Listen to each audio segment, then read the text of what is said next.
Hey guys, it's Sunday Reading Day, and today we're going to be reading from St. Andrew's Ghost Stories, Ghost Legends of Scotland. Be right back.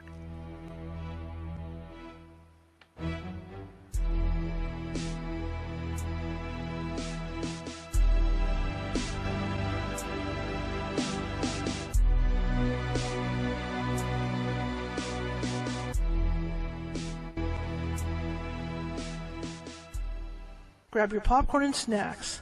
Find a comfy spot, take a seat or lie down, and let me transport you to a place of fantasy, ghost stories, ancient legends, odd creatures, alien encounters, and other magical topics. You may even decide to join the conversation. From faraway lands to your own backyard, with a small dash of pixie dust. Turn out the lights and open your minds. The journey is about to begin. Well, happy Sunday, everybody. Welcome, welcome, welcome. It is not sunny California. It is raining outside. It is cold, and the weather has been on and off. The weather has caused power outages off and on all day. So I'm sitting here with a sweatshirt on. Oh, you know what? I forgot my letters and everything. Hang on, let me do this. So I went to breakfast this morning. Had a great. It was a post birthday breakfast because my birthday was last weekend, and I'm trying to get this done here. Make sure we're there. Okay. It was a post-birthday breakfast because my birthday was last weekend. February 2nd, not last weekend. Hang on, I'm just trying to get these things on. There we go. Make sure I get my little blinky things on.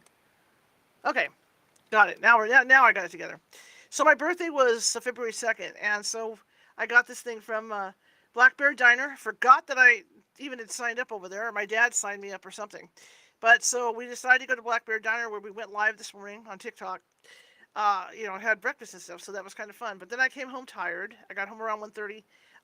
Got up super early today, tired. But then the rain started, and then the wind started, and then the lights started blinking, and all this went wrong. And the house has been dark for like two or 3 hours, and it's been nice because I slept. Problem is, it got really cold because the furnace wasn't working. So here I sit here in my sweatshirt and a blanket on my knees because nothing's warmed up yet. So who knows what's going to happen, so I'll just give you a heads up. If the show goes, I'll probably still be over on TikTok and Clapper, but I'm going to lose everything else today.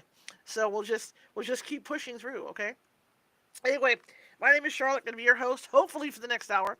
I'm also the owner of the California Haunts Paranormal Investigation Team, based out of Sacramento, California. We're 45 strong up and down the state, which means if you think you have a paranormal lead, I don't want to knock this over. I have some water in here, too. I don't want to knock it over. Hang on. Here we go. Which means if you think you have a paranormal need, we can help you. It might take us a while to get to you, but we can help you because California is a big state. But just to let you know that we will get to you, okay?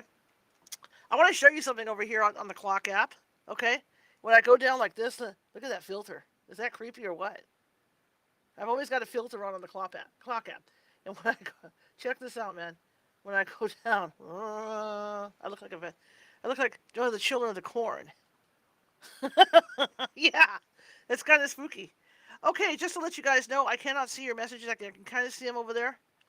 So what I'm going to do, Tensha is over there, so I do have some moderators over there, so if there's any gifts that come in, they will thank you for me. And they're going to be handling the chat as well as listening. And over here, there's no moderators, so you guys have a free-for-all over there on the C app. All right, I do have a goal of 100 bubblegums, so if you guys want to put bubblegum in my mouth during the show, feel free to do it. Feel free to put bubblegum in my mouth. So what we're going to be doing for the people that are new and haven't done this before is every Sunday I read from a ghost story, a book of ghost stories. It's either a ghost story book or a book of ghost stories. Sometimes they're true, sometimes they're not true. In this particular case, they're true. You may have heard some of these stories on different shows. Okay, this is all about Scotland and St. Andrew's ghosts. And St. Andrew's is the cathedral that's in ruins, and there's a monk that they say that walks around there at night. Okay, we already read that story on here. All right, so some of these are true, some of these you haven't heard before. All right, so we're going to continue with this book. We'll probably end up finishing next week. I already have another book picked out. So to let you know, you can find these books that I'm reading on a web page called Project Gutenberg. And these are books that were written between the late 1700s all the way to 1945, so they're out of copyright. So you don't have to worry about copyright with them. So that's what I've been reading out of, and we found some really good books. And I realized yesterday for Halloween time that the Legend of Sleepy Hollow happens to be in this collection. So that's going to be fun come Halloween, right? We're going to read that. So anyway, help me out, you guys. Let's do this. I do have a goal of gummy bears over there on the C app, and I have a goal of 100 of those. Thank you for the lightning. I cannot make sounds today, guys. So thank you for the lightning, okay? Because I'm doing on other networks, I cannot make sounds. But thank you so much for the lightning. Thank you for the team bracelet. I appreciate it. So yeah, thank you very much. I'll do my best to thank you guys. If not, my moderation team is over there, and they will thank you for me, okay? Thank you so much. So let's get going here, and let's read. And the other thing that I decided to do in the past couple weeks is I'm afraid of the dark. I'm a ghost hunter that's afraid of the dark. But I found that now I can shoot video in here in the dark. So it's completely dark in this room. Spooky. Spooky. All right, so here we go. I will read for about an hour, and then we will call it a day today. I will not be doing any psychic readings tonight. This is my night off. However, I will be back in here at 8 o'clock looking for guests. I'll be looking for guests for my regular radio show that I film. Okay, Ted. All right. All right, you guys. So I'm leaving TikTok to you guys. All right. Okay, here we go. So here we go. We're reading, and the next section we have is The Smothered Piper of the West Cliffs. And I think this also was a story that was on Most Haunted, or Haunted History. I think I heard this story on Haunted History. It is 5:20 p.m. Pacific where I'm at. Okay, so I'll be reading until 6:20 Pacific. So here we go. Hush, hush, hush. Here comes the boogeyman. This was shouted out to me very loudly by a cheery golfing Johnny. Remember, this is Scottish. This stuff's like back from the 1800s, so it may not be stuff that we understand. I'll do my best, to keep it like in today's standards. Okay? This was shouted at me very loudly by a cheery golfing Johnny. If I can move this a little bit. Okay, let's try this again, okay? This was shouted out to me very loudly by a cheery golfing Johnny as I entered the merry smoking room of the old varsity golf club at Coldham Common, Cambridge. Remember, we're going to have British stuff I have to phrase, and French stuff, and all this. Some years ago. Draw in your armchair, light a cigar or a pipe, and tell us all. Many celebrated actors were present. Some of those wonderful boogie stories about dear St. Andrews. It is the boogie time of the year. Must be Halloween. And you must remember, I played the boogeyman for you in one of your big burlesques at St. Andrews and Cooper some years ago. So fire away with the boogies, please, and be quick. Then I reeled off a big lot of yarns. Of the ghost, Thomas Plater, who unalived Prior Robert of Montrose on the dormitory staircase before Vespers, or the African-American in a Fifeshire house, who is invisible himself, but maps out his bare footmarks on the floor of the painted gallery. Remember, these are true stories, okay, that they've investigated and everything. Of Sharper's coach, which being heard betokens a death. We already had that story of haunted balcony, ruined castle, of the unalive peddler in our own South Street, who sweeps down with a chilling hand the cheeks of invaders to his haunted cellar, of the ghost that appeared in the house of Archbishop Ross, mentioned in Lyon's history, and of the terrible ghost in Novum Hospitium, which so alarmed people that its dwelling had to be pulled down, and only a fragment of the building now remains. But they wanted to hear the tale of the ghostly piper of the West Cliffs. So I told them the legend as I had heard it years ago. It seems that in the old days, no houses existed on the cliffs, from the old castle of Hamilton to the modern monument near Witch Hill. It was old meadowland, much used for the grazing of cattle and sheep, and also much frequented as a playground for bygone children. On and over the face of the cliffs, slightly to the westward of Butte's Wynd, existed then the entrance to a fearsome cave, or old ecclesiastical passage. That was a big word. Which was a terror to many, and most people shunned it. It had many names, among them the Jingling Cave, the Jingling Man's Hole, John's Coal Hole. I don't know if that's kind of, it's on the border. And later, the Piper's Cave or Grave. A few of the oldest inhabitants still remember it. A few knew a portion of it. None dared venture beyond the well-known portion. Like the interior of an old ice house, it was dark, chilly, and clammy. Its walls ran with cold sweat. It was partly natural, but mostly artificial. A most dark, creepy, and fearsome place. In a description which I got of it many years ago, and which appeared in the St. Andrews Citizen, I learned that the opening of this cliff passage was small and triangular. It was situated on a projecting ledge of rock, and it was high enough, after entering, to enable a full-sized man to stand upright. From the opening, it was a steep incline down for a distance of 49 feet. Thereafter, it proceeded in a level direction for about 70 feet, when it descended into a chamber. At the furthest end of this chamber were two, if not more, passages branching off from it. Between the passages was cut out in the rock a Latin cross. This would seem to point to a classical, guys, okay, a connection. Okay, ecclesiastical, we're just going to go with it, and had nothing whatsoever to do with the more modern smuggler's cave near the ladies' bathing place. But enough of description. In bygone days, in a small cottage, little better than a hovel, situated in Argyll, lived an old dame named Goodman. She occupied one room, and her son and his young wife tenanted the other little chamber. He was a merry daredevil, happy-go-lucky type of lad, and he was famed as one of the best players on the bagpipes in all of Fife. He would have pleased even Maggie Lauder. On nights, at all hours, he would make the old grass-grown streets lively with his music. Jock the Piper was a favorite among both young and old. He was much interested in the tale of the old West Cliff Cave, and took a bet on with some cronies that on New Year's night he would investigate the mysteries of the place and play his pipes up it as far as he could go. His old mother, his wife, and many of his friends tried hard to dissuade him from doing such a foolish thing. But he remained obdurate and firmly stuck to his bet. On a dark New Year's night, he started up the mysterious cavern with his pipes playing merrily, and they were heard, it is said, passing beneath Market Street. Then they died away. They suddenly ceased, and were never more heard. He and his well-known pipes were never seen again. Somewhere beneath St. Andrews lies the whitened bones of that bygone piper lad, with his famous pipes beside him. Attempts were made to find him, but with no avail. No one, not even the bravest, dared to venture into the passage full of damp, foul air. His mother and wife were distracted, and the young wife used to sit for hours at the mouth of the death-trap cave. Finally, her mind gave way, and she used to wander at all hours down to the mouth of the cave where her husband had vanished. The following New Year's night, she left the little cottage in Argyll, and putting on a shawl over her shoulders, turned to the old woman and said, "I'm going to my Jock." Morning came, but she never returned home. She had indeed gone to her lost Jock.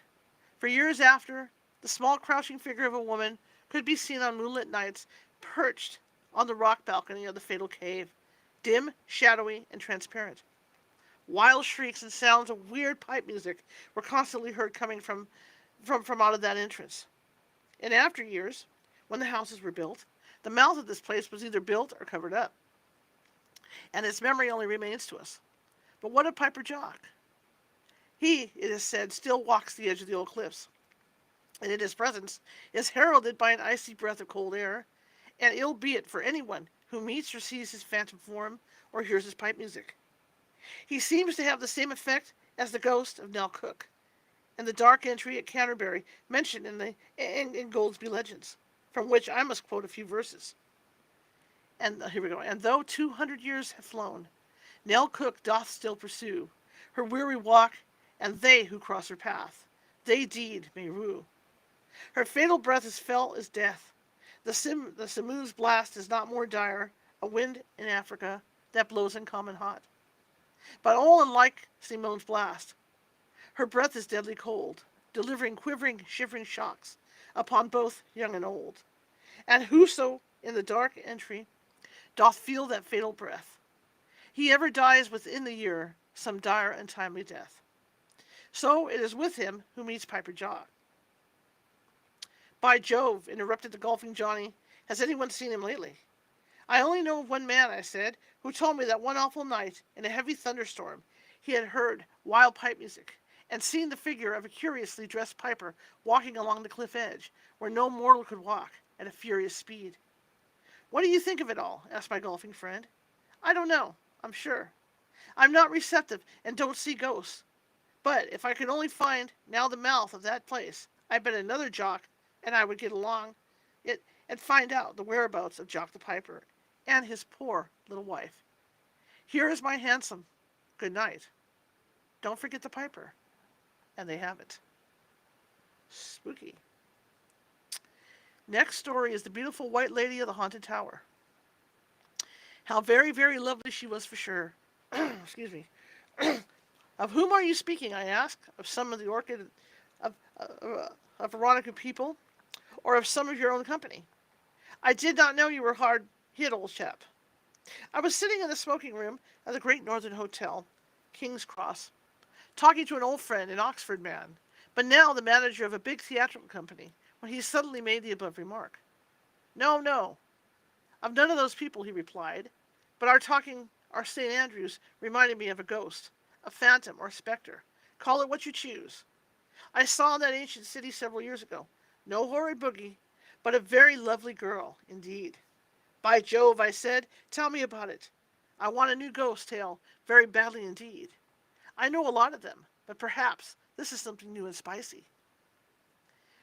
"I'm sure I do not know if it be new," he replied. "I have never seen anything spectral before or since, but I saw that lovely woman 3 different times. It must be fully 10 years ago. I saw her twice on the scores and once in an old house." "Well, I must really hear all about it," I said. "Please fire away." All right, he said. "Now, for her first appearance. I was living at St. Andrews at the time. It must have been the end of January or beginning of February, and I was strolling along the Kirkhill after dinner, and enjoying the fine evening and the keen sea breeze, and thinking about the old days of the castle and cathedral, of Beaton's ghost, and many other queer tales, when a female figure glided past me. She was in a long flowing white dress, and had her beautiful dark hair hanging down past her waist. I was very much astonished to see a girl dressed in such a manner wandering about alone at such an hour, and I followed her along for several yards, when lo, just after she had passed the turret light, she completely vanished near the square tower, which I was afterwards informed was known as the haunted tower. I hunted all round the place carefully, but saw nothing more that night. Queer, wasn't it?" "Certainly it was," I remarked, "but I know dozens of weird stories connected with that old tower. But what more have you to tell me?" "Well," he continued, "as you may imagine, the whole affair worried and puzzled me considerably, but it was gradually vanishing from my mind, when near the same place I saw her again. I had my sister with me this time, and we both can swear to it. It was a lovely night with a faint moon, and as the white lady swept past quite silently, we saw the soft trailing dress and the long black wavy hair. There was something like a rosary hanging from her waist, and a cross or a locket hanging around her throat. As she passed, she turned her head towards us, and we both noticed her beautiful features, especially her brilliant eyes. She vanished, as before, near that old tower. My sister was so awfully frightened that I had to hurry her off home. We were both absolutely convinced we had seen a being not of this world, a face never to be forgotten." "How strange," I said. "You know, several people saw a girl in that built-up turret lying in her coffin. A former priest of the Episcopal Church here saw some masons repairing the wall of that tower, and their chisel fell into the turret through a chink. On removing a stone, they came upon a chamber within, and they saw a girl dressed in white with long hair lying in a coffin, wanting the lid. The whole was built up again at once, I know, and have often asked the persons who saw her there. One of them was a mason employed at the work. The doorway of the tower is opened up now, and a grill put in, but there is no sign of that girl. Queer stories arose. Some said it was the remains of Princess Murin, daughter of Constantine. Others said it was the embalmed body of some sweet girl saint concealed there in times of trouble, and so on. But finish your story." "I have little more to tell," he answered. "Some months afterwards, I was a guest at an old house in Fifeshire, and was given the turret room. On the second night, I went to bed early, as I had been at golf all day and felt awfully dead beat. I must have fallen asleep suddenly as I left my candle burning on the table. All of a sudden I woke up with a start to find the now familiar figure of the White Lady at the foot of my bed. She was gazing at me intently. When I sat up, she glided away behind the screen of the door.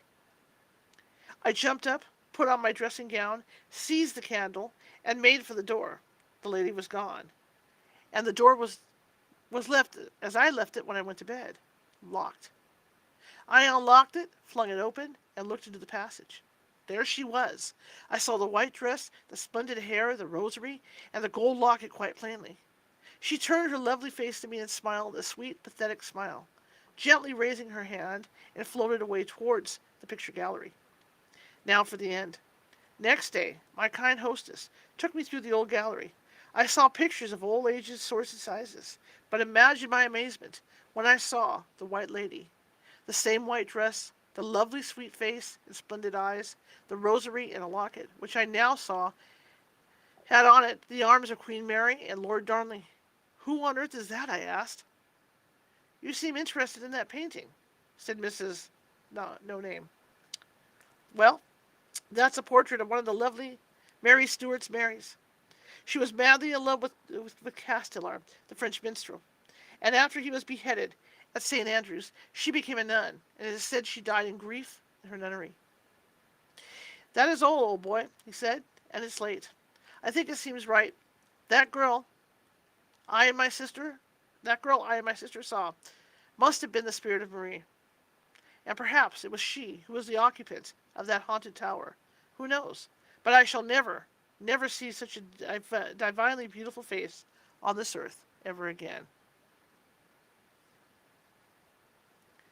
Concerning more appearances of the White Lady. I had been invited and was sitting at tea with a very dear old lady friend of mine not long ago. It may seem strange, but tea is, I consider, an extra and an unnecessary meal. It does not appeal to me in the least, and only spoils one's dinner and digestion. The reason I went to tea was because in her note to me, the lady mentioned that she had read my book of ghost tales, and that she was interested in ghosts in general, and St. Andrew's ghosts in particular, and that she knew lots of stories in the days of her girlhood at St. Andrew's, now about 85 years ago. That is why I went to eat cakes with sugar, hot buttered toast, and drink tea as black as senna or a black draught. She had also informed me in the note that she could tell me a lot about the haunted tower and the beautiful White Lady. It took some time to get her to that point. She would talk about Archbishop Sharp and his haunted house in the Penn's Road, of the ghost seen by Archbishop Ross, of my friend the Veiled Nun, of the Cathedral and Mr. John Knox, of Hungus, King of the Picts of Constantine, Thomas Plater, and various others. She told me a long tale of the Rainham ghost in Norfolk, known as the Brown Lady of Rainham, whom her father and Captain Marriott both saw, and so on. At last, we got near the subject I wished information on. In my young days, she said, St. Andrew's was quite a wee bit place with grass-grown streets. Red-tiled houses, outside stairs, queer narrow winds, not over-clean, only a few lights at night, here and there. An old bower or oil lamp hanging at street corners. Everyone believed in Sharp's phantom coach in those good old days. Did you ever see it? I asked. No, she said, but I have heard it rumble past, and I know those who have seen it, and many other things too. But tell me about the White Lady, please, I said. I will. Few people in those days cared to pass that haunted tower after nightfall. If they did, they ran past it and also the castle. Those newfangled incandescent gas lamps have spoiled it all now. The White Lady was one of the Marys, one of the maids of honouring to poor martyred Mary of Scotland. They said then. She was madly in love with the French poet and minstrel, Castellar, and he was hopelessly in love, like many others, with Marie's lovely mistress, the Queen of Scots. Was she supposed to be the girl seen in the built-up haunted tower, I asked. That I really can't say, she said. There was a story often told in the old days that a beautiful embalmed girl in white lay in that tower, and it was there and near the castle that she used to appear to the people. You know, poor Castellar, the handsome minstrel, said and did some stupid things, and was beheaded at the castle, and was probably buried near there. Get me from that shelf Will Melvin's novel, The Queen's Marys. I did as she bade me. Well, you will see there that the night before Castellar was to be beheaded, kind Queen Mary sent one of her Marys, the one who loved Castellar, at her own special request, to the castle with her ring to offer him a pardon if he left this country forever.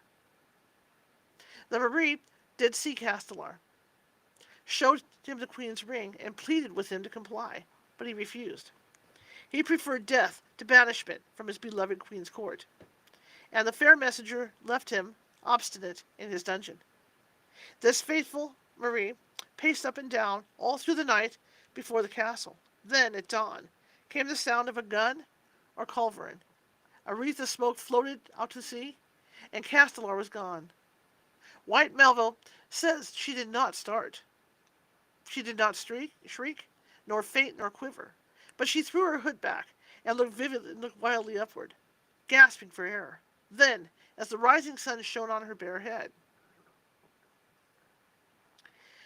Marie's raven hair was all streaked and patched with gray. When Mary Stuart fled to England, this faithful Marie, now no more needed, became a nun in St. Andrews. Look at page 371 of White Melville's book, she said. So I read. It was an early harvest that year in Scotland, but ere the barley was white. Marie had done with nuns and nunneries, vows and ceremonies, withered hopes of mortal sorrows, and had gone to that place where the weary heart can alone find the rest it had so longed for at last. The pathetic and comic often go together. Just as at this interesting point, a cat sprang suddenly up and upset a cup of tea in the lap of my genial host. This created a diversion. Old ladies are apt to wander, which is annoying. She got clean away from her subject for a bit. She asked me if I knew Captain Robert Marshall, who wrote plays and The Haunted Mare. I said I knew Bob well, and that he was an old laundress college boy.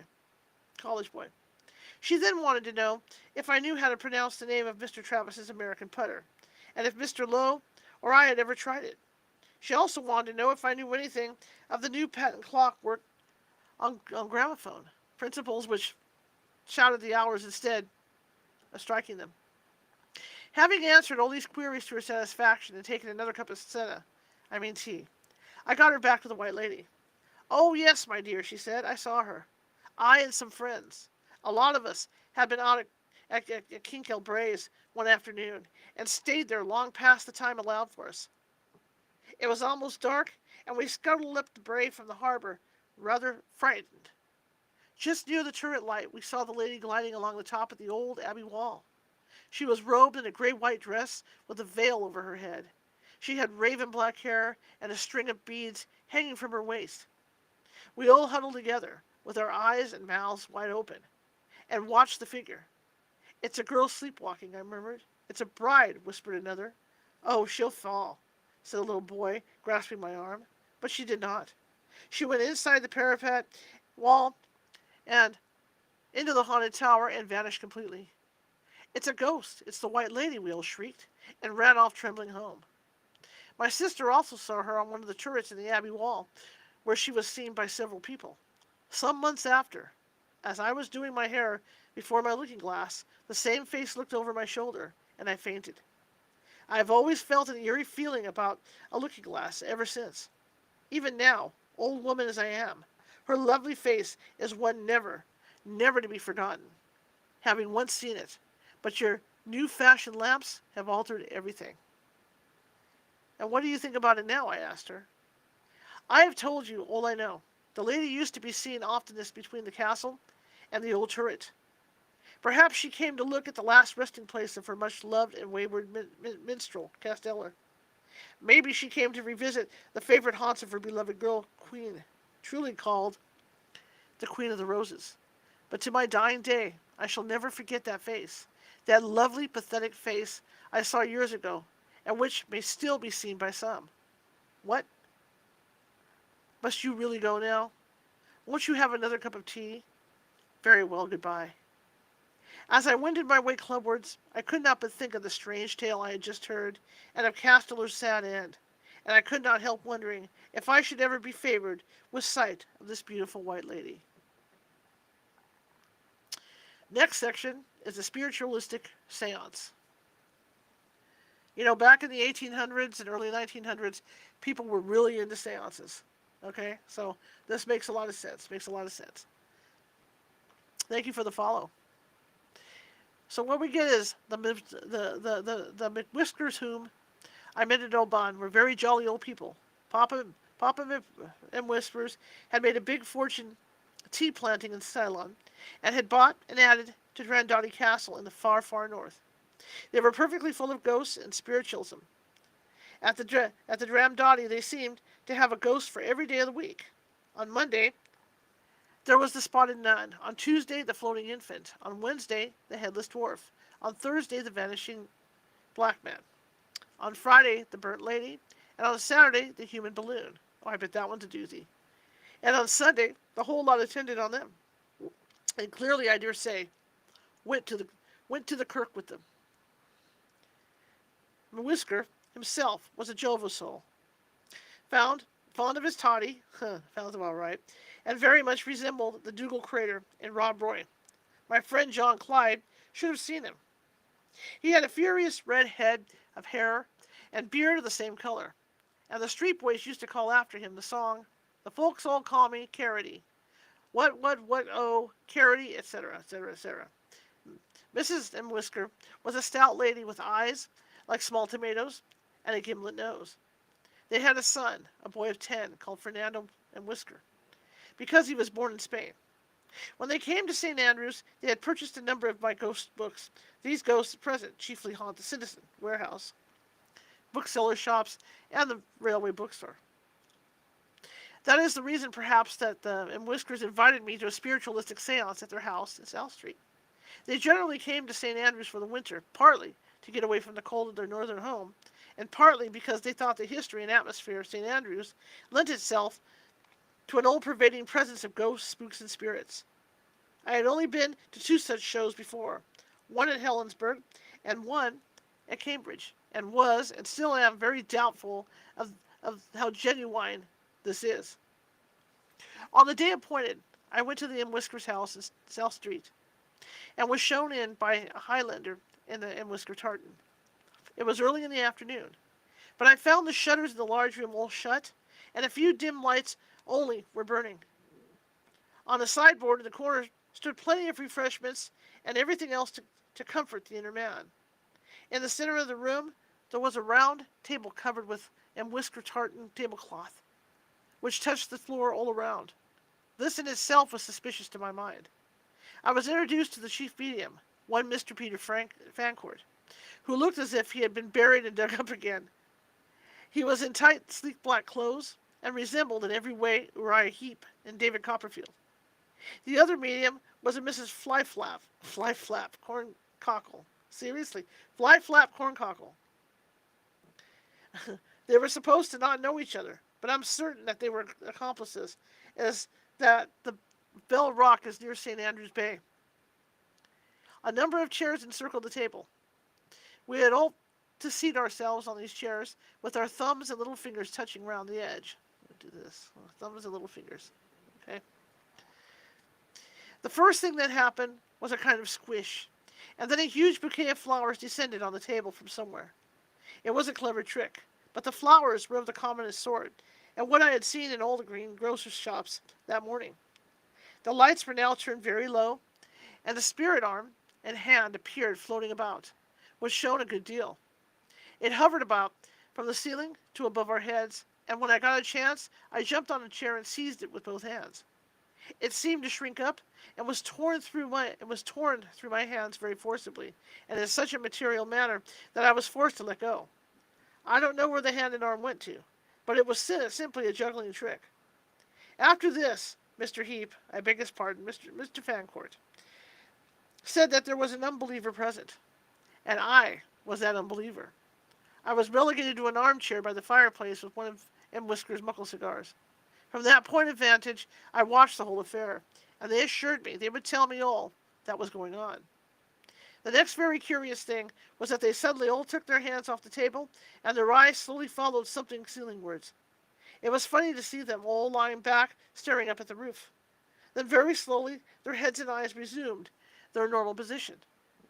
"Did you see that?" said the Whisker triumphantly. "I saw nothing whatsoever," I remarked. "What? Did you not see the table float up to the ceiling?" It remained there quiet half a second, and then came back down as lightly as a feather. "I was watching the table the whole time," I said, "and it never moved an inch from this place." "Oh, you are an unbeliever," said Mrs. Whisker sadly. "But later on, when it's darker, you will see Mr. Fancourt float out of one of the windows, and come in at the other." I fervently hoped if he did anything of the kind, he would come a cropper on the pavement below and break some of his ribs. The table then started to dance about and move along, but this, I'm certain, was simply engineered by those two mediums. After some tomfoolery of this kind, they all agreed that a Ouija should be brought out. A large oblong yellow board was then produced and laid on the table.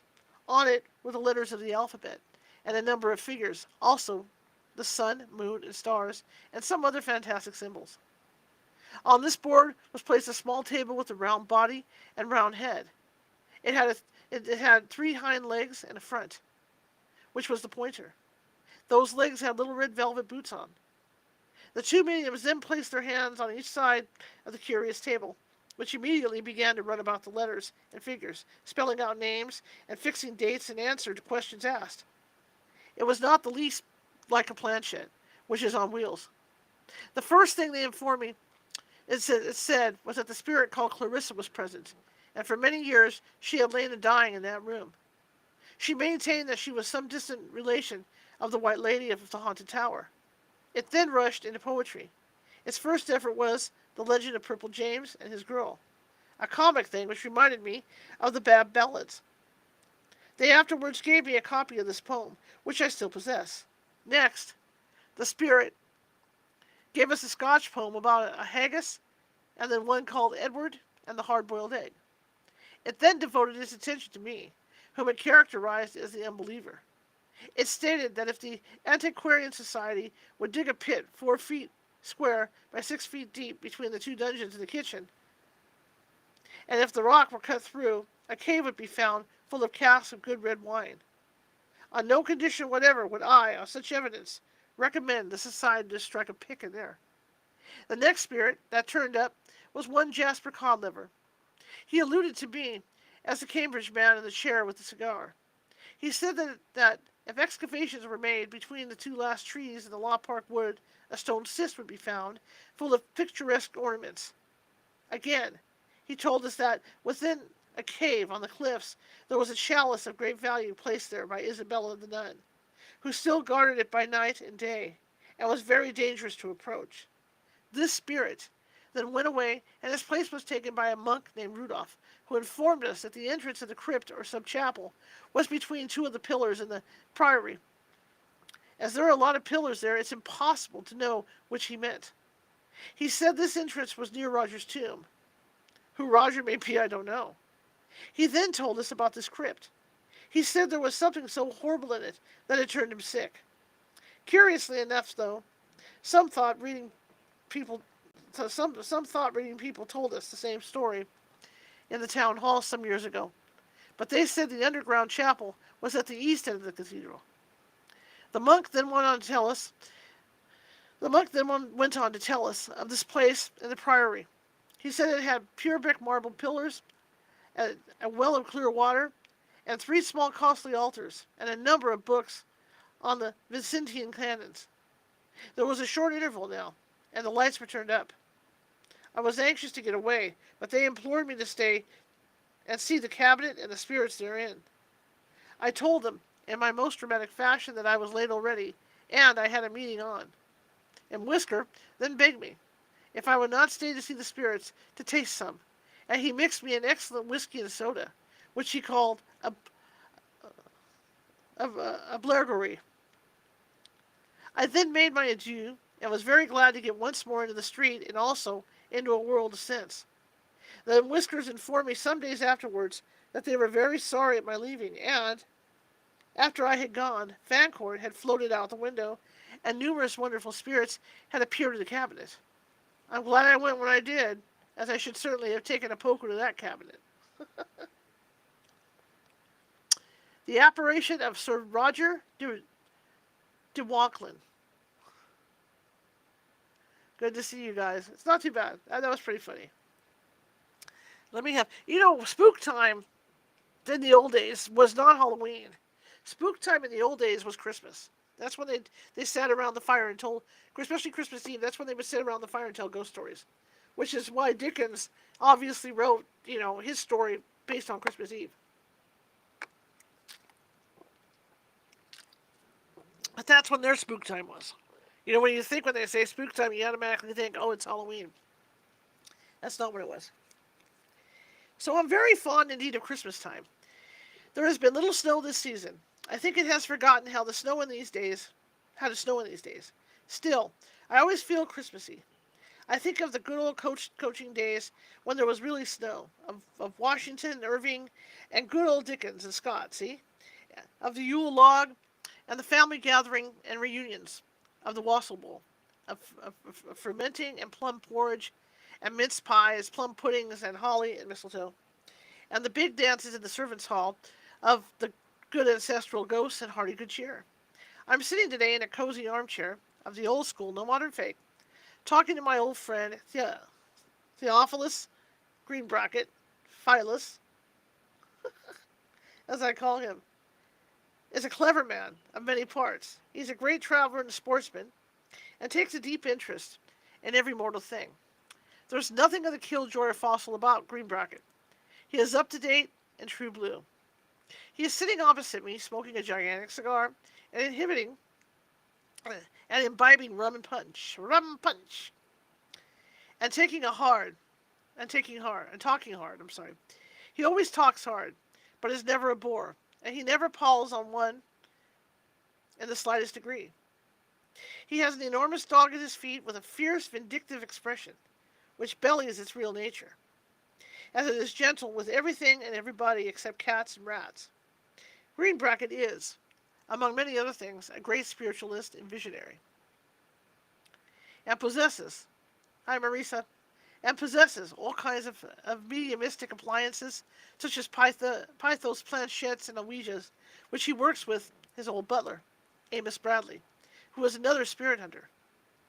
By the by, said Greenbracket, I'm at present taking lessons in music with Mr. Easeboy. He says this so suddenly that he makes me jump, as if we were talking about sea serpents and the probability of their existence. Are you indeed, old chap? I said. Yes. Thorough bass and consecutive fifths of harmony and all that sort of thing, He has a pupil, Macbeth Churchtimer, his name's, who has just written a thundering pretty waltz called Eleanor Wynne. I actually heard that waltz. It's very pretty. I thought Churchtimer, I mildly suggested, only played severe classical stuff. Oh, yes, replied my friend, but he occasionally touches on a lighter theme and has even written a comic song called I Lay Beside a Milestone with a Sunflower on My Brow. I must try it someday, I said. But how about your ghosts? Have you seen any lately? There was one here a few minutes ago, said Greenbracket, a tall man in armor sitting in that corner over there. What rubbish, I said quite crossly. You dream things or drink or eat too much. No, I don't, said Greenbracket. Do you really mean to tell that you felt no sensation just now? No prickling or tingling feeling, or a chilly sensation down your back? Certainly not. Nothing of the kind, I replied. Well, that is queer, he said. I know you don't see things, but I fancied you would have felt a strange presence in some way. I don't know who the man in armor was. I have not seen him before, but my butler has, at all events. It was not Sir Roger de Wanklyn. Who the heck is he? I queried. Oh, said my host, he is the earthbound spirit of an architect who lived in St. Andrews at the time that James V married Mary of Lorraine in the Cathedral. He says he was present at the ceremony and can describe it all. A gay pageant it was, and much revelry. If you can get all this sort of curious information, which I don't exactly credit Why on earth can't you find out something practical and useful? For instance, where the secret underground hiding place is, and where all the tons of valuable ornaments, papers, investments are concealed. My dear friend, said Green Bracket solemnly, these people won't be pumped. They only tell you what they choose to, or are permitted to reveal. If they really do turn up and talk to you, as you say they do, why on earth can't you get them to talk about something useful? I really can't force their confidence, said Green Bracket. All they do tell me voluntarily is most interesting and absorbing. This Sir Roger planned numerous very important structural alterations in the cathedral and elsewhere. It's all very odd to me, I said. One meets people with strange ideas. I met a man years ago at Aberystwyth who was a firm believer in the transmigration of souls. He said he quite remembered being a cab horse in Glasgow, and was certain when he left this planet he would become a parrot in Mars. I don't understand that sort of thing a bit, said my extraordinary friend, Green Bracket, but Sir Roger de Wanklyn has sometimes to visit the Valley of Fire and Frost, where there are mighty furnaces on one side of him and ice and snow on the other, and it's very painful. I had that sort of experience the other day, I remarked, at a meeting. On one side was the furnace of a fire, and on the other side, window wide open, with biting frost and wind blowing in. Tuts, tuts, said Green Bracket. That's here. I'm talking of the spirit world. Hang your spirit stuff. Has your butler Amos Bradley seen any spooky things lately? Yes. He is much annoyed by the spirit of an evil old housekeeper here, who lost her life by falling downstairs, and she's continually pushing him down my cellar stairs. He's furious. Is this butler of yours any connection of Jeremiah Anklebone, I asked. Yes, he's a cousin, said Green Bracket. All that family have second sight, and see and dream strange things. And who, I asked, may this housekeeper be who pitched your butler down the stairs? Oh, said Green Bracket, she's a badly constituted wraith, and her name is Annabel Stronghorn. She was housekeeper ages ago to this Sir Roger de Wanklyn, in this very old house we are in. What happened to this Sir Roger? Has he told you? Oh, yeah, he fell over the cliffs. Bless me. And did this old housekeeper woman push him over? Was she a murderess? Oh, how can I tell you, said Green Bracket peevishly. He has told me nothing of the kind. Well, old fellow, I said, you really do not get much interesting information out of your ghostly friends. But what I like about you is that all your numerous ghosts come straight to you, straight to headquarters at once. You don't go fooling about with chairs and tables and sideboards and other pieces of timber in an idiotic way. If, as some people say, they can get chairs and tables and other articles of furniture to follow them about, why don't they go in for cheap furniture removals at night when the streets are empty? Don't make a joke of everything, said Green Bracket. I do see and converse with departed spirits. I do not ask them to come. They come to me. And half of them I have never heard of before or thought of either. But I ask my good friend Green Bracket what sort of clothes they wear when they pay these visits. For instance, what does your latest apparition, Sir Roger, clothe himself in? Bless me, said Theophilus. Why in the dress of his times, of course, a jerkin, doublet, a hose, a rapier, and all that sort of thing. Sometimes he wears a sort of coarse fustian cassock with a double breast. I can't make out, I said to my spiritualistic friend, where these clothes come from. Have they got a sort of theatrical wardrobe wherever they're existing? If so, why can't the ghosts of old world clothes come alone? In such a case, you might see a modern suit of evening togs or armor, or boots and spurs, or military dress walk into your room without anything inside them.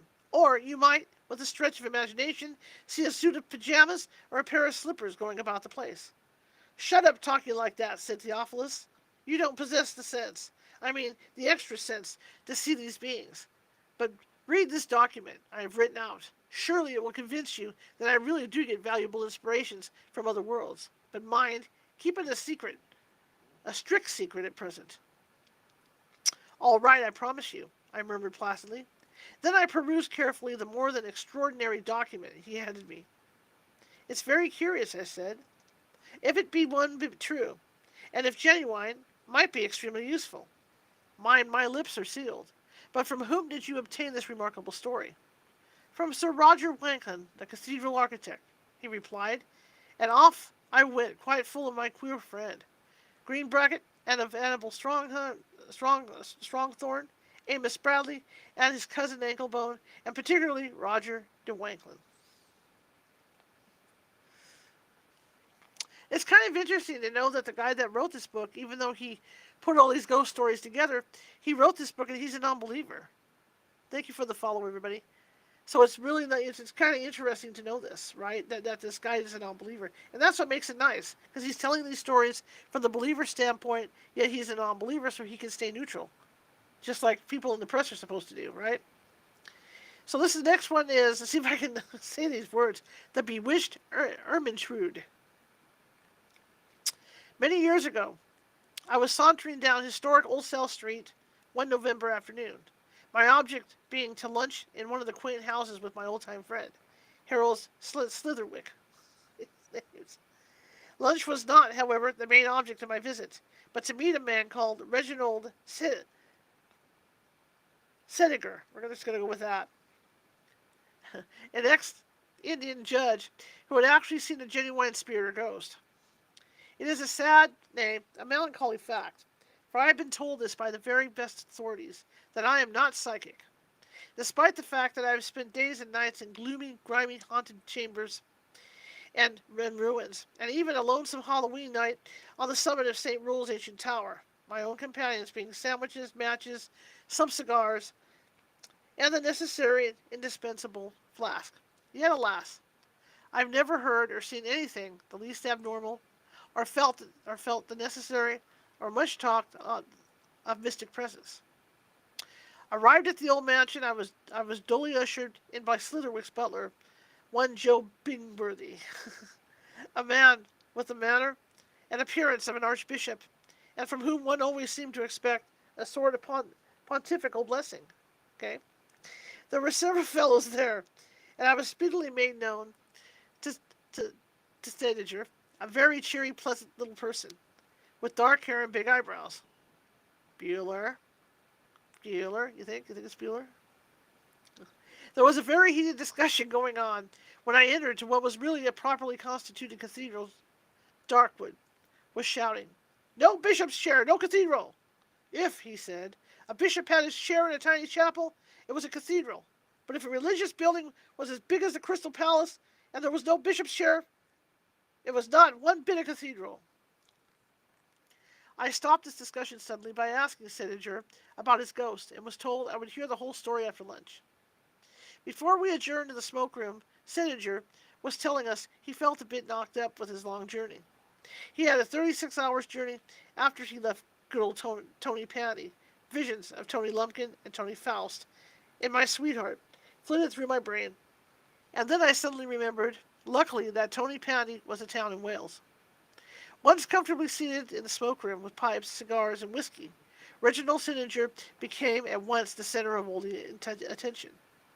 Lots of years ago, he said, in a quiet legal voice, I came to visit some friends at St. Andrews, and I had a most unaccountable experience. I will tell you all about it. I never saw anything supernatural before, and I've never seen anything the least remarkable since. But, one night, my first night in that house, I undoubtedly saw the wraith of the blue girl. What had you for supper that evening? I mildly asked. Only chicken and salad, was the reply. I was not thinking of anything ghostly. If you fix your mind intently on one thing, some folk can, you can self-hypnotize yourself. I had no idea but golf in my mind when I went off to roost. Well, drive ahead, said I. I had a charming, comfortable, big, old-world room given to me. Nice fire and all that sort of thing, continued Stediger. And as I was deuced tired, I soon went to bed and sleep. I woke suddenly, later, with the firm conviction that a pair of eyes were fixed on me. I suppose everyone knows that if you stare fixedly at any sleeping person, they will soon awake.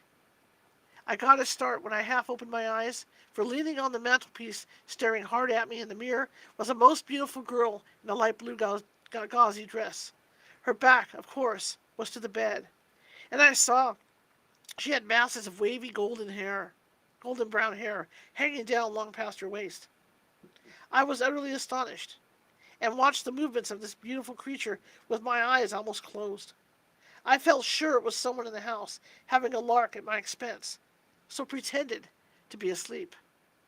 As I watched, the girl turned around and faced me, and I marveled at the extraordinary loveliness of her figure and features. I wondered if she was a guest in the house, and what she was doing wandering about at that time of night, and if she was sleepwalking. She then glided, it certainly was not walking, to a corner of the room, and then I noticed that her feet were bare. She seemed to move along above the carpet, not on it, a curious motion. She drifted, and soon, beneath a big picture, took out a key and opened a small ombre, or cupboard, in the wall quite noiselessly. And, from this receptacle, she took out some small things that glittered in her pretty fingers, long tapered fingers. "How on earth did you contrive to see all that in a dark bedroom?" I sarcastically inquired. "Oh, the room wasn't dark," he said. "I always keep the light burning in a strange house, in a strange room." "Oh, I see," I replied. "Go on." "Well," he continued, "she then turned and came towards the bed, and I got a more distinct view of her. I had never seen anyone a bit like her before. It was an utterly unforgettable face. I had certainly never before or since seen anyone as pretty as she was. Yet, it was a strange, unearthly beauty, and her huge, forget-me-not blue eyes were a perfection of pathos. Nearer and yet nearer she came, and when quite close to the bed, she bent over me and raised her hand with a glittering thing in it, high over my head. Then I made a tremendous spring out of the bed, crying loudly, 'Now I'll see who is trying to frighten me!' I flung out my arms to grasp her, but they closed on nothing, and to my utter astonishment, I saw her standing smiling at me on the opposite side of the room.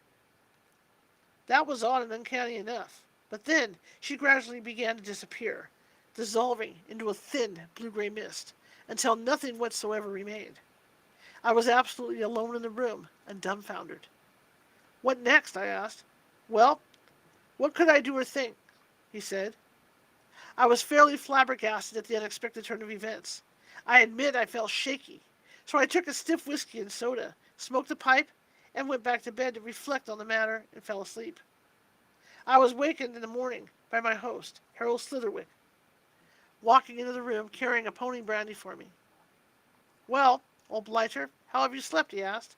Then I told him about the blue girl. 'Bless my heart! Have you seen her too? Lots of people, my wife among them the number, declare they have seen her. But as you have seen her now, I really begin to believe there is some truth in the tale.' I then told my host there was no dubity about the matter, and pointed out the place under the picture where there was a cupboard. We both went and looked. There was no cupboard to be seen. 'Very rum thing,' said my host. 'There was a murder once took place in this room years ago.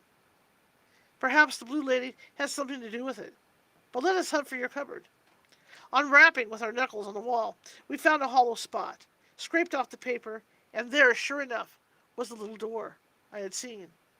We soon forced it open and discovered a receptacle about a foot square, going very deep into the thick stone wall. There were a lot of things in that place: scissors, a thimble, a dagger, a workbox, and a lot of old musty, dusty papers. And then we found a long tress of ruddy gold hair, in an envelope, and a very beautiful miniature, magnificently painted, on ivory of the blue girl I had seen. Every detail, the face, the dress, the hair, and the bare feet, were perfectly exact. On both the envelope and the miniature were written the names Ermentrude, Ermengarde, Annabelle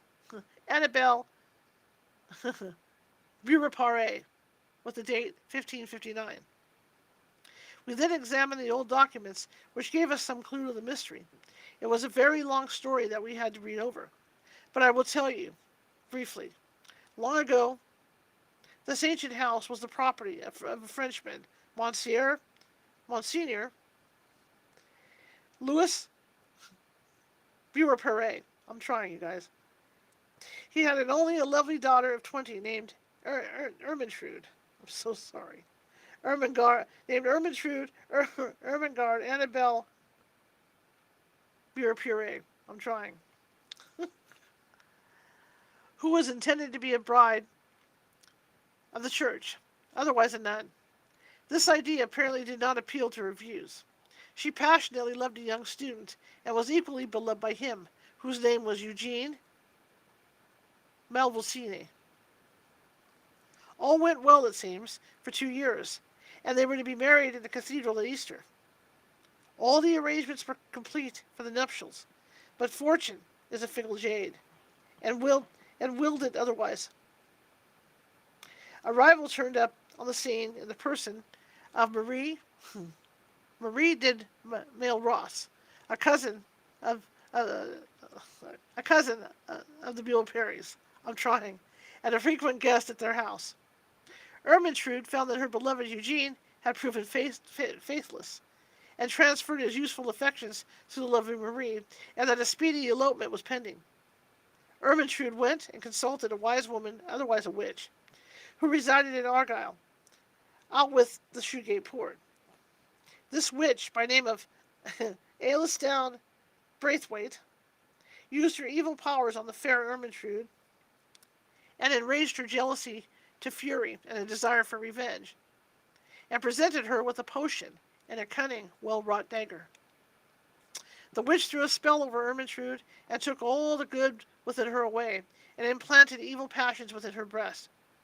It seems that Maria of Mailross slept in this old room, and one night Ermentrude, willed by the witch, went to Marie's bedside and planted the dagger in her heart, and she died. It seems Ermentrude disappeared and was never seen or heard again, and was supposed to have drowned herself at the main rock, hence the name it bears. That, said Sediger, is my quaint tale. The room I slept in was the very room in which in ages past Marie was done to death by Ermentrude, and it seems to have been my lot to see Ermentrude and discover the secret that lay in that old cupboard.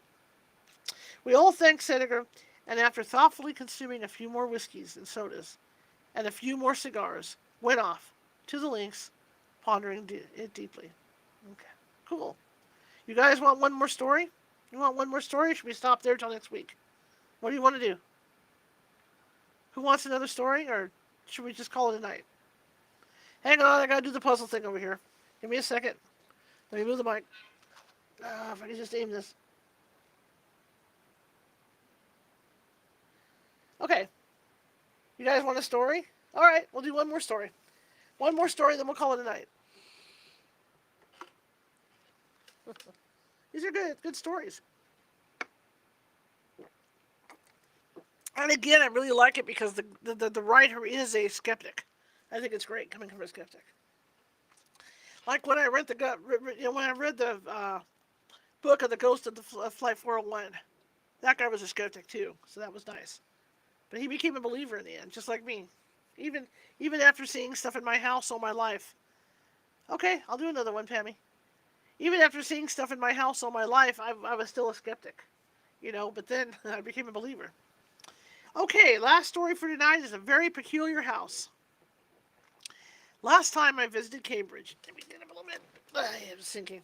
Last time I visited Cambridge, get back in position, I was invited by a friend to meet a party of merry undergraduates. They all had nicknames, and what their real names were, I can't remember. There was Mike and Whiffle, Toddy Bolger, the infant, Eddie Smith from Ramsgate, and the Coal Scuttle. We had a most sumptuous repast, as can only be supplied by first-class Cambridge kitchens, and to which we did ample justice. We were smoking after lunch when they informed me that they had taken the liberty of making an engagement for me to go to tea with such a dear old lady called Sister Elfreda at the house in Bridge Street, opposite St. Clement's Church, on the following day at 4:30 p.m., as she wished to tell me some ghostly experiences she had at St. Andrews. Of course, I said I would very gladly go. They asked me before I went if I could take them behind the scenes that night at the Cambridge Theatre. This I had to flatly refuse, as no undergraduates are allowed within the sacred precincts of the stage door. Next day was a damp, raw, typical Cambridge day. I wended my way to Bridge Street, and easily found the house I was going to, as I had once lodged there. The rooms were kept by two old women, who might be called decayed gentlewomen. Their name was Monkswood, and they had been nicknamed the Cruets, namely, pepper and vinegar. Very different from them was their niece, a lovely young actress who was known on the stage as Patricia Glencluse, who was quite the rage in musical comedy, and who, it was rumored abroad, would soon become a duchess. The door was opened by Patricia herself, who said, "Oh, I thought it might be you." Okay. "Sister Elfreda told me you were coming to tea. You will like her. She is such a darling, just like the Belle of New York, only grown older. If you write anything about what she tells you, mind you send it to me, to the Whittington Company Theatre, Birmingham." "Of course I will," I said, "and I will put you in it. Now come along upstairs, and I will introduce you to her," she said. She tapped at a door, and then opened it, and ushered me into the presence of the sister. "Look here, sister," said Patricia. "I have brought the ghost man from St. Andrews to see you. Here he is." "Very good of you," said the sister, and she shook hands with me warmly. "You know," she said, "I have read all your ghost tales." She then told Patricia to run downstairs and send the servant up with tea. Then we seated ourselves down to tea and muffins, and the old lady related her story. She said, "I wanted very much to tell you of a little experience I had some months ago. I was asked to come up for a short time to look after an invalid lady who lived at St. Andrews. Well, I arrived safely there, and went from the station to the house in a bus. It was an old house, and when I entered, I felt a queer sort of creepy sensation come over me, such as I'd never experienced before. I was ushered into the presence of my host and hostess, and the invalid lady. He was a splendid example of an old British soldier, and his wife was pretty, fragile-looking old piece of china. The invalid lady, I found, only suffered from nerves, and very little wonder, I thought, in such a peculiar house. I had always fancied that some other human being resided in the house, but if so, it only remained a feeling. The name of the cook was Timbletoss. A butler was Corncockle. And oddly enough, they both came from Cambridge. "What curious names there are here," I said to the sister.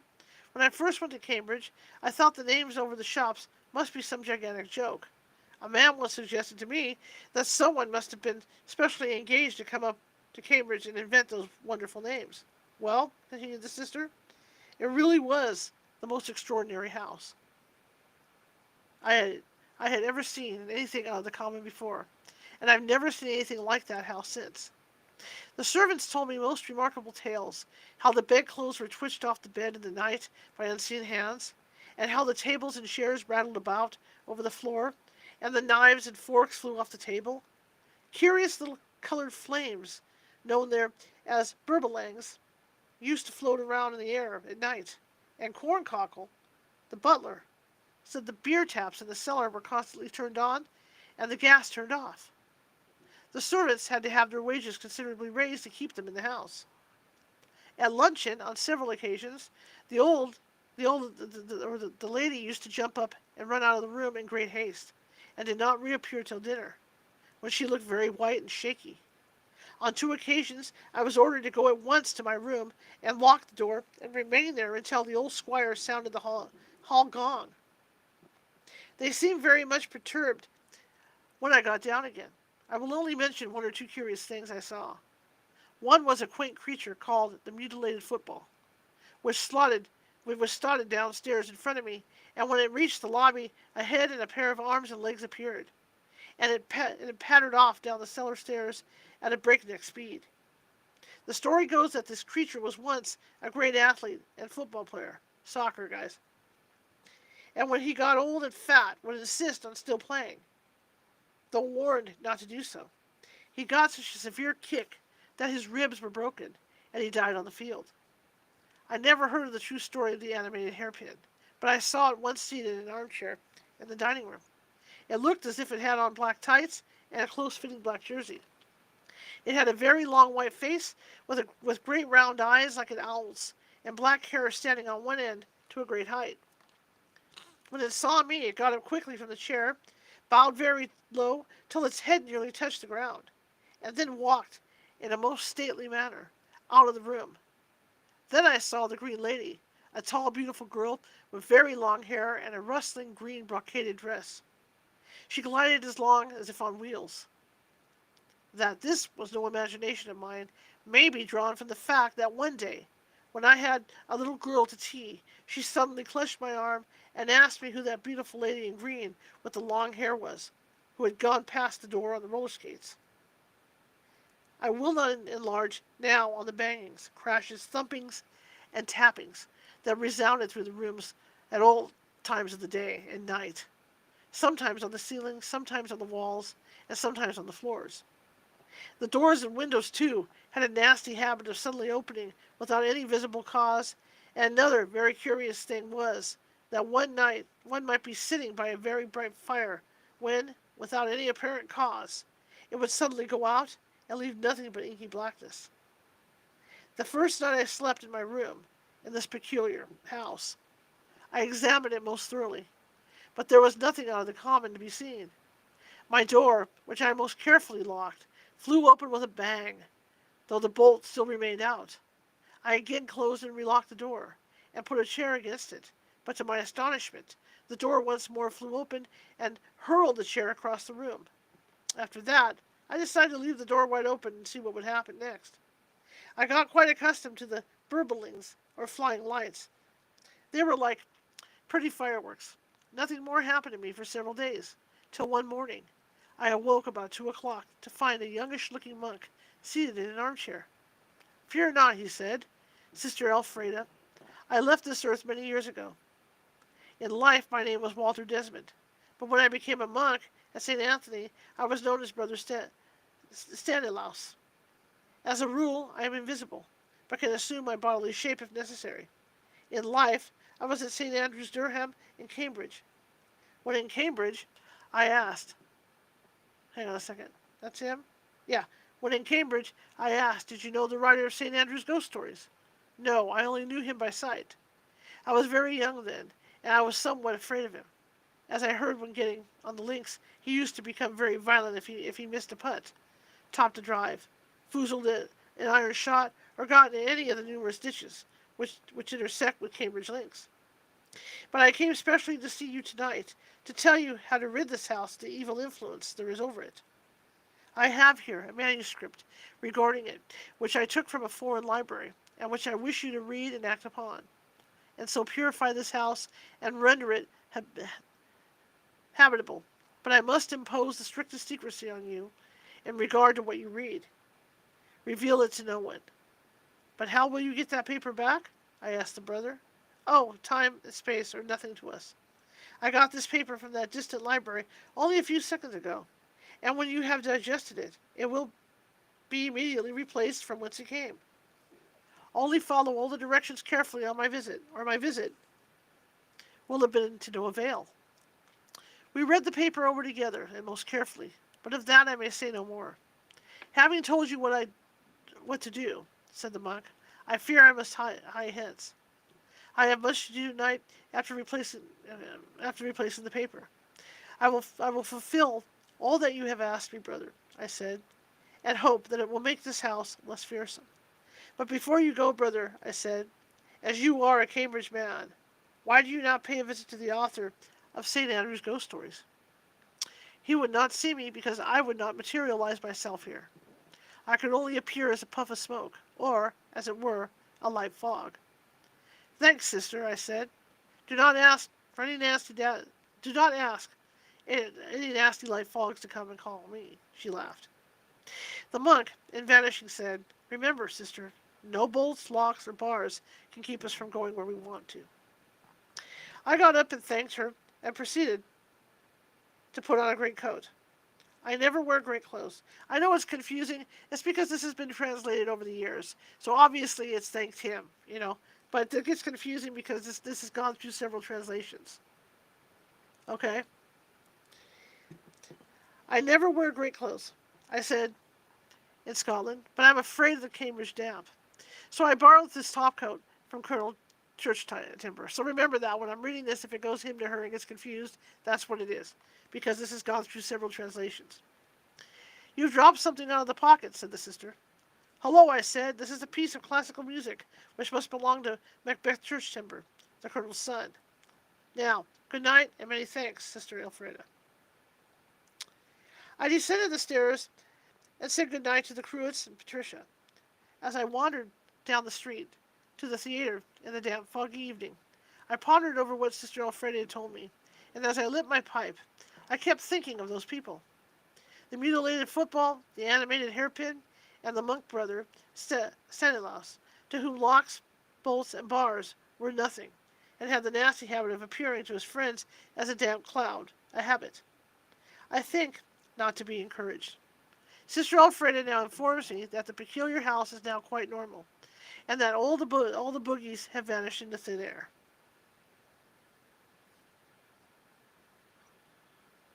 So that would be it for this story. Let's see if we're done. Are we done? Maybe we're done. Did we finish the book? That's it. So that's the end of the book. So we were able to finish the book tonight. So we're going to start a new book next week, and it is a true ghost story of a haunted house. So we're going to be starting a new book next week. So perfect. So we stayed for that extra story. What didn't I see? What did I miss?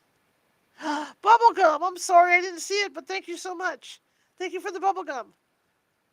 Thank you so much. Thank you. So anyway, we finished the book tonight. Very good, you guys. So we'll be starting the next book, and it's going to be a true ghost story. So there it is. We did it. Very good. Perfect timing. Anyway, I love reading these books every Sunday, and we actually read Dracula and we read Frankenstein this past year, so maybe we'll be reading The Wolfman and different things like that. Thank you for the gift. Thank you. Thank you so much for the bubblegum. I missed it. So anyway, that begins our week. I do not have any show scheduled as far as the radio show this week. I'm going to try and get some stuff scheduled tonight. I wasn't feeling good last week, so I really wasn't pursuing anything after hours, after doing the TikTok show. So I'm going to get back into it so we can start getting things scheduled and more consistent. So I'll be working on that later on tonight. But I want to thank everybody. And there's no readings tonight. I will be off tonight, but I will see you guys tomorrow at 7 p.m. Pacific for some more psychic readings and tarot card readings. And then, like I said, as I get people booked for the show, we'll get that scheduled because I would like to get back to 6 days a week doing my radio show as well. Because I really enjoy doing that. So we'll start getting that. And like I'm feeling good now. I got through whatever I got through. And hopefully I'm going to go see the doctor on Tuesday. And they can figure out what to do about the dizziness I get occasionally and then see what's going on with that. So, yeah, once all that gets settled, then we'll start getting more consistent with this stuff. So, today it was fun. I got to broadcast on 5 different places at once. So, I was going out to Facebook. I was going out to YouTube. I was going out to Clapper. I was going out to TikTok. I was also going out to another one that I can't remember off the top of my head because I'm tired today. But I had 5 networks I was broadcasting out live, so it's kind of exciting. So I'm going to start booking some really interesting guests. We're going to continue with the radio show and all that good stuff. I want to thank you all for coming and spending your Sunday evening with me. I really appreciate it.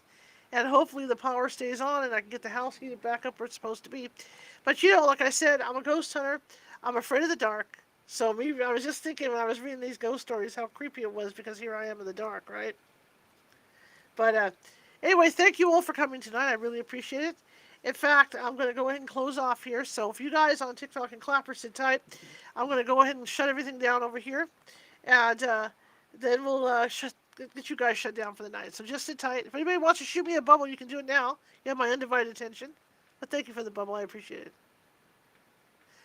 Okay, everybody. Like I said, there's no show scheduled till Friday for California Haunts Radio, but maybe I'll do something during the week and pop in. Maybe we'll do a crafty together or something this week, and pop in just to keep things going at California Haunts Radio. I have to get things caught up tonight as well with the RSS feed, so I'm going to be throwing some of those out tonight and getting those set up. Then we'll be all caught up with that, and I'm getting things caught up, okay? So I will see you guys when I see you, and thank you all for coming over there at Facebook and YouTube, and I just want to get going more consistently. All right, I'm going to shut down over there, so here we go. Here come the credits.